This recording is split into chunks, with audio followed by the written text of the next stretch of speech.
شری درج یا سوریه روز بروز انجام نوتی نهوله. دوی شری درج ده سنور باشور ترکیه بو گهشتنا سوریه بوی دریک تایبت. قاچاقچیک ناسناموی نه دیاری عرب بال سر سنور باشور ترکیه کشان او دبیجه هرگز به حسانی دکاری و سنوری کاربینه. بداية دما داعش نزیکی هریما ما بو گندن کو ام لیبون دسپیکی او قاس تندو تیجی نبو داعش بجلن سویلان بون و الگل سویلان دهات نو دچون و سنور گلک دسزد بون کنترول او قاس نبو بتایبت لخالا سنوریا الراعی ترکیه گلک جاران بو نه کنترل کنا سنور خوی به سوریه را هاتی رخ نکرن.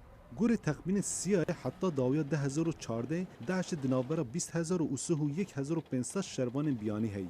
دی باور کنن گو پرانیا و کسان سنور ترکیه بو بجدربون داعش کارانینه. بداية هو كان من أول ما کنترول ترکیه او قاس لسر سنوران نبو هر کس دکاری بو بهت و بچید و چه سویل یان جی داعش کسین بیانی با آسانی در باز دبون هیچ پرزگریکک نبو کسک نبو جوان را بیجه هونش کووتین یان دیب کووتچن کسکی پرساوان ندکر قاچاقچین ترک او برحتی در باز دکرن گوره نوچه اسوسییتد پرس 4007 دکومان هاتیه دیتن. اف دکومان نشان دکه کو اندام داعشن ی بیانی سنور ترکیه کارتینه. دستلاتان دولت ترکیه رخنین لسر نه کنترل کنا سنور خو رد کن.